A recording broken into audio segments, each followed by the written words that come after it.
Les gars, aujourd'hui j'ai pour vous une mise à jour extrêmement importante. Je pense qu'on est sur le point de voir un gros mouvement ici dans pas trop longtemps, donc je vais vous expliquer tout ceci ainsi que ce à quoi rester attentif.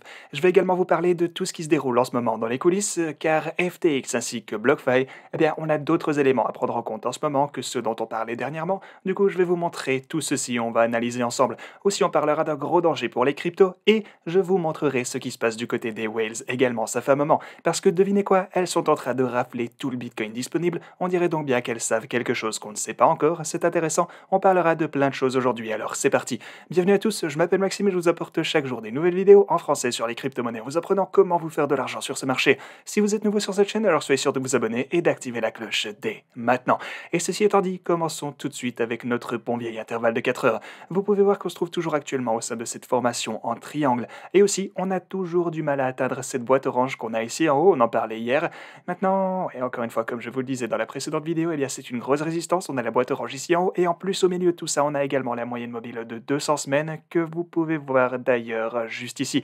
En fait, si je ne m'abuse, ça devrait être verte, si vous vous souvenez, je sais pas pourquoi ça n'a pas sauvegardé, mais bon, voilà qui est fait. Ok, vous pouvez voir cette moyenne mobile de 200 semaines qui se trouve aussi juste là à 22 500 $, et la résistance dont on discutait en tant que gros danger durant les quelques derniers jours, eh bien ici elle reste toujours intacte. Donc comme je le disais, je ne compte toujours pas entrer dans de gros trades du Bitcoin tant qu'on ne se trouvera pas au-dessus de cette fameuse boîte orange que vous avez juste ici, et ceci voudrait d'ailleurs dire qu'on se trouverait également au-dessus de la moyenne mobile de 200 semaines, c'est une grosse résistance. Par contre ici, les marchés traditionnels ont pas mal augmenté, donc les choses se présentent de mieux en mieux de ce côté. Aujourd'hui, ils vont d'ailleurs pouvoir recommencer à trader. Du coup, si on peut ouvrir en vert une fois encore, eh bien peut-être que cette fois ce sera finalement assez que pour nous aider à dépasser ce niveau, ainsi que de rassembler assez d'élan haussier.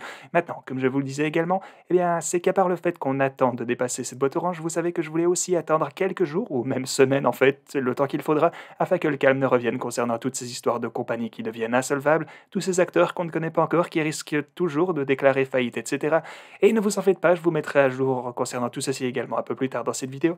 Mais tant que maintenant, eh bien, je pense qu'on vient de passer une semaine sans trop d'embûches. Ça fait là un bon mois qu'on était dans le pétrin. Donc on pourrait commencer à espérer qu'on a déjà vu le pire, que les dégâts sont derrière nous. Et à un certain point, évidemment, il faudra bien que je prenne une décision. À un moment donné, je vais devoir choisir d'entrer dans une nouvelle position pour le Bitcoin ici, car on ne peut pas simplement attendre le moment parfait pendant trop longtemps. Évidemment, je vous le montrerai ici sur la chaîne. Donc oui, en ce moment, j'ai décidé d'attendre, car je pense qu'on n'a pas encore totalement fini d'entendre parler des nouvelles compagnies qui auraient été contaminées par le drama qu'on a vu dernièrement, mais à un certain point, eh bien, je vais devoir prendre... En gros, il faudra bien qu'on finisse par reprendre des positions longues si on ne veut pas rater le coche ici. Les temps sont incertains, mais on n'abandonne pas pour autant l'idée du Bitcoin. C'est pas parce qu'on a un peu peur qu'on recommence tout d'un coup à croire au système de monnaie fiduciaire, pas vrai? Perso, c'est vraiment pas comme ça que je réfléchis, donc quoi qu'il en soit, accumuler à ces niveaux n'est pas une mauvaise chose pour l'avenir, mais je pense tout de même qu'on risque encore de voir de la chute, donc ça ne me gêne pas spécialement d'abandonner un peu de profit potentiel à la hausse, car je pense toujours qu'on risque de latéraliser pendant un bon moment avant qu'on ne puisse recommencer à monter et qu'on ne voit un mouvement parabolique à la hausse à l'avenir. Donc voilà les gars, en attendant, j'attends un peu que les marchés se stabilisent, vous le savez, j'ai pas de souci avec une latéralisation de la part du Bitcoin ici, car ça nous donnera encore plus de temps pour gérer notre stratégie et analyser la situation. Mais en tout cas, d'ici quelques années, avoir acheté du Bitcoin dans ces environs aura de toute façon été une super occasion, quoi qu'il en soit. Voilà ce en quoi je crois. Donc on verra bien si ça va s'avérer ou pas, même lorsque le Bitcoin a chuté jusqu'à 3000 $ ici en 2019, ou plutôt 2018 en fait, eh bien les gens attendaient de le voir chuter jusqu'à 1000 $. On connaît toujours cette grid, ce qui était évidemment le précédent sommet historique juste ici, je vous le rappelle. Maintenant, après ce sommet, on a eu une autre chute ici à 3000 $, on a eu de la consolidation et ensuite le Bitcoin a recommencé son ascension. Maintenant, on a rechuté par après, c'est vrai, on est venu toucher le précédent all-time high juste ici, et c'est un peu ce à quoi on assiste en ce moment également. On est revenu au sommet de 2017, cette fois-ci à 20 000 $.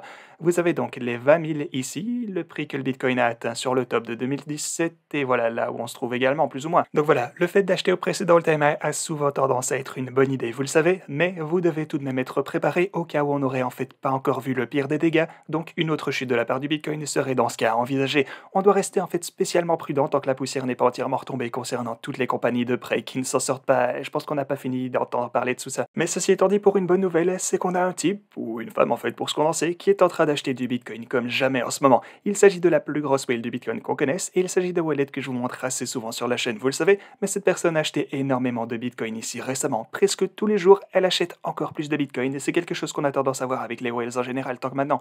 Parce que ce que vous pouvez voir ici, c'est que les whales adresses qui possèdent entre 10 et 10 000 bitcoins n'ont pas arrêté d'augmenter dernièrement. Et aussi, vous pouvez voir qu'on est venu toucher un all-time high ici de la part des whales qui possèdent plus de 10 000, 10 000 bitcoins plutôt dans leur wallet. Maintenant, une chose également à vous faire remarquer de ce côté, c'est qu'alors que ceci est en train de baisser de ce côté, eh bien, ceci est en fait en train de monter. Donc, ce que je pense, c'est que pas mal de bitcoins ici qui se trouvaient sur des adresses qui possédaient plus de 10 000 bitcoins au total ont juste été redistribués à des adresses qui en possèdent un peu moins. Si, par exemple, disons que vous avez 10 000 bitcoins à votre possession, peut-être que vous décidez de répartir tout ça pour sécurité, etc. Vous en renvoyez peut-être 5 000 sur une autre adresse, même 3 300 sur 3 adresses, vous voyez l'idée? Voilà ce que je pense qui est arrivé juste ici. Les whales ont en quelque sorte réparti leurs avoirs, elles ont beaucoup accumulé et elles en ont envoyé sur différentes adresses leur appartenant. Voilà ce que je présume ici. Évidemment, je ne peux pas savoir si c'est vrai, c'est que de la spéculation, mais j'aurais tendance à dire que ça se tient assez bien. Et sinon, une chose importante à surveiller ici, c'est que, eh bien, souvenez-vous, lorsque BlockFi a été secouru par FTX, eh bien, c'est en fait pas exactement ce qu'on pense qui s'est déroulé sous nos yeux. Parce que oui, c'est sûr, BlockFi a effectivement obtenu un crédit de la part de FTX, mais apparemment, le contrat présentait un terme en particulier, dont on n'avait pas entendu jusqu'à maintenant, qui permet en fait à FTX d'acheter BlockFi pour 0 $. Maintenant, certaines personnes vont tout de suite vouloir dire que FTX avait tout prévu et que Sam voulait racheter la compagnie depuis le début, etc.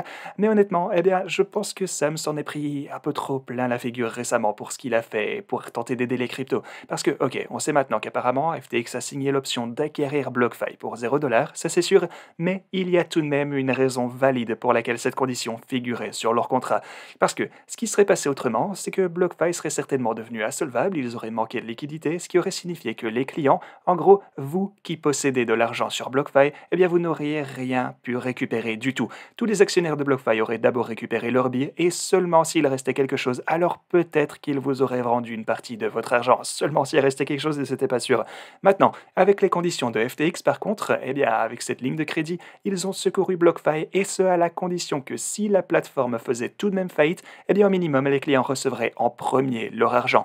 Parce que le fait que BlockFi soit secouru par FTX, ça permet en ce moment aux clients qui veulent de retirer leurs fonds de la plateforme et le fait que FTX puisse acheter BlockFi pour 0 $, je pense que c'est toujours mieux que le fait que les clients ne perdent toute leur crypto en gros. Donc ici on a Yusko, je pense que c'est le PDG de Morgan Crypto Capital, qui est d'ailleurs le principal investisseur dans BlockFi si jamais. Et évidemment, eux ils n'étaient pas super heureux de savoir que FTX avait la possibilité d'acheter la totalité de la compagnie pour 0 $, parce que, eh bien dans ce cas, dites-vous qu'ils ne récupéraient rien. Même chose pour tous les autres actionnaires, ce seraient les clients en priorité. Voilà donc ce qui est intéressant avec tout ça. Si BlockFi devait faire faillite, eh bien normalement les actionnaires récupéreraient leurs fonds, mais pas les clients. Mais grâce à cette ligne de crédit ainsi que les conditions particulières de FTX, eh bien les clients récupéreraient leur argent en premier, mais Morgan Creek ainsi que les autres investisseurs ne récupéreraient pas leur argent. C'est vraiment super intéressant en fait. Mais encore une fois, selon le PDG de Morgan Creek Digital, Yusko donc, eh bien la proposition de la ligne de crédit de FTX présentait un piège pour les actionnaires existants de BlockFi. Ça a donc donné à FTX l'option d'acheter BlockFi pour en gros rien du tout. Donc si FTX décidait d'exercer leurs droits, alors ça ferait disparaître les actions des investisseurs existants, les managers et employés avec des options d'actions inclus également, ainsi que les investisseurs possédant des actions des précédents tours de financement de la plateforme. En d'autres termes, à moins que BlockFi n'ait choisi FTX, les dépositaires auraient dû attendre en file derrière les nouveaux prêteurs afin d'être remboursés. Autrement dit, ça aurait été très compliqué, voire impossible.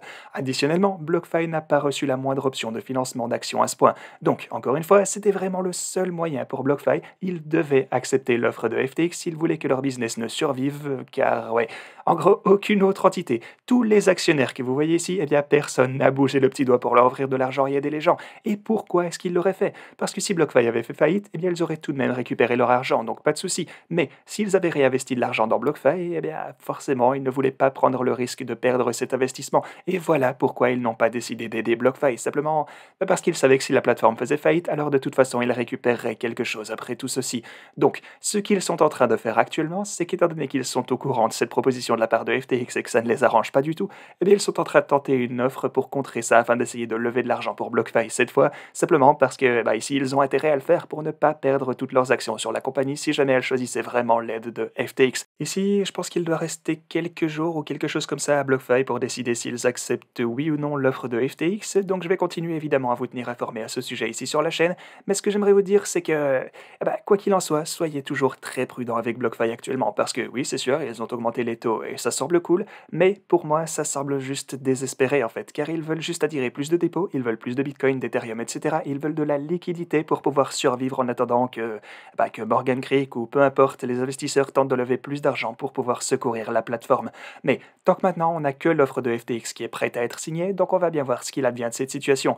Perso, je ne déposerai pas d'argent sur BlockFi en ce moment, voilà l'idée. Et aussi voilà pourquoi Genre, si BlockFi devait aussi rencontrer de sérieux problèmes, alors on risquerait de voir un autre gros impact et une chute sur les marchés des cryptos, donc on va garder les yeux rivés sur tout ça également. Maintenant, une autre chose qui mérite notre attention, c'est que presque 4 milliards en prêts de mineurs de Bitcoin se retrouvent sous énormément de pression. Alors, ces fameux mineurs, en gros, ce qu'ils font, c'est qu'ils ont des milliards de dollars en équipement de minage, simplement pour miner du Bitcoin et sécuriser le réseau, et ils les utilisent en tant que collatéral pour emprunter des stablecoins.